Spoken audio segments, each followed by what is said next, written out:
வாங்க இன்றைக்கி ரொம்ப ஈஸியாக அதிரசம் எப்படி செய்கிறதுன்னு பார்க்கலாம். ரெடிமேட் அதிரசம் மாவு வாங்கிக்கலாம். ஒரு பேக்கெட்டு, ஒரு பாத்திரம் எடுத்து அந்த பேக்கெட்டை கட் பண்ணி அந்த உள்ளே இருக்கிற மாவு எடுத்து பாத்திரத்தில் போட்டுக்கலாம்ப்பா. ரொம்ப ஈஸி இது. அந்த பாத்திரத்தில் போட்டுட்டு லைட்டாக எண்ணெய் தொட்டுக்கோங்க. கையில் எண்ணெய் தொட்டுக்குன்னா அதை அப்படியே பிசைஞ்சிக்கோங்க. நெய் இருந்தால் நெய் கூட தொட்டுக்கலாம். ரொம்ப ஊற்றாதீங்க. லைட்டாக கையில் மட்டும் ஒட்டாமல் இருக்கிறதுக்கு தொட்டுக்கோங்க, இல்லைன்னா ஒட்டும் மாவு. மீடியமாக சைஸ் எடுத்து நல்லா பிசைஞ்சிட்டு உருண்டை போட்டுக்கோங்க. எண்ணெய் சூடு ஏறட்டும், நம்ம அதங்கட்டி உருண்டை போட்டு வச்சிடலாம்.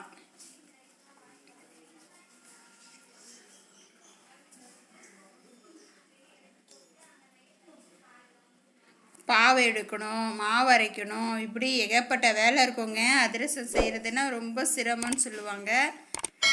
எங்கள் அம்மாலாம் ரொம்ப கஷ்டப்பட்டு தான் செய்வாங்க. ரொம்ப ஈஸியாக ரெடிமேடு மாவு வாங்கி உருண்டை போட்டு எண்ணெய் மிதமான சூடு வச்சு தட்டி போட்டு எடுத்துட வேண்டியது தாங்க. ரொம்ப ஈஸியாக செஞ்சிடலாம்.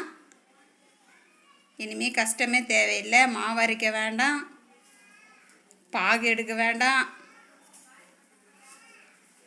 ரொம்ப மெலிசாவும் தட்டாமல் ஒரு திட்டமாக தட்டிக்கோங்க. ரொம்ப மெலிசாக இருந்தால் ஸ்கிரிப்பி மொறுமொறுன்னு இருக்கும். அதனால் திட்டமாக தட்டிக்கோங்க. ரவுண்டாக எண்ணெய் தொட்டு ஒரு கவரு இலை இருந்தால் இலையில் கூட தட்டிக்கலாம்ப்பா. நான் கவரில் தட்டியிருக்கேன். உங்களுக்கு இலை கிடைச்சா இலையில் தட்டிக்கோங்க.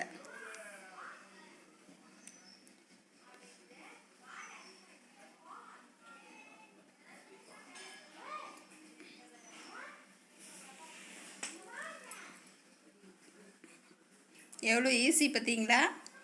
மாவு வாங்கி அப்படியே ரெடியாக தட்டி எடுத்து போட்டுற வேண்டியது தான். அது உப்பும் பூரி மாதிரி கொஞ்சம் உப்பி வருங்க. 2 பக்கம் திருப்பி போட்டு செவந்ததும் எடுத்துடணும். 2 கரண்டி எடுத்துக்கோங்க, ஜல்லிக்கரண்டி. அப்போ தான் அதிரசம் சுட முடியும். அதை எடுத்து வச்சுக்கோங்க ரெடியாக. பாருங்கள், இந்த மாதிரி நல்லா செவந்த ஒன்று எடுத்துகிட்டு 2 கரண்டியும் வச்சு அது சென்டரை வச்சு இப்படி பிழிஞ்சிடுங்க. அதுலேருந்து எண்ணெய் அப்படியே கொப்பிள்ச்சின்னு வரும் வெளியே. பிழிஞ்சு தான் எடுக்கணும் அதிரசத்தை. அவ்வளோதான். ஒரு அமுத்திட்டு பிழிஞ்சிடும். அவ்வளோதாங்க, ரெடி ஆகிடுது அதிரசம். எவ்வளோ ஈஸி பார்த்தீங்களா? இதே போல் தாங்க மிதமாக சூடு மிதமாக இருக்கணும். எண்ணெயோடைய சூடு ரொம்ப ஃபாஸ்ட்டாக வச்சிட்டிங்களா கருகி போயிடும். அதனால் எண்ணெய் மட்டும் சூடு பதமாக வச்சுக்கோங்க. நம்ம எல்லாம் உருண்டை போட்டு இதே போல் தட்டி தட்டி எடுத்து போட்டு ஒன்றா தான் செய்யணும். மொத்தமாகலாம் எல்லாம் போட்டுற முடியாது. நம்ம வடை போண்டாலாம் சுடுற மாதிரி ஒன்றா தட்டி போட்டு அதை சுட்டு எடுக்கணுங்க. கொஞ்சம் பொறுமை தான் ஆகும்.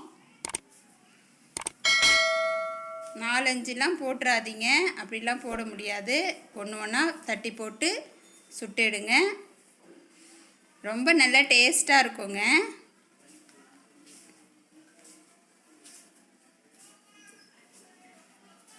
ரொம்ப பேருக்கு அதிரசம் சாப்பிட்ணுன்னு ஆசை இருக்கும். யாராவது செஞ்சு கொடுப்பாங்களா அப்படின்னு பார்ப்பாங்க. இனிமேல் அப்படி வேண்டியதே இல்லைங்க. கடையில் போய் ஸ்ட்ரைட்டாக ரெடிமேட் மாவு வாங்கி தட்டி போட்டு சுட்டு நம்மளே எடுத்து சாப்பிட்டுக்கலாங்க.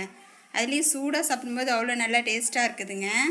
இதே போல் எல்லாம் ரெடி பண்ணியாச்சு. நாங்கள்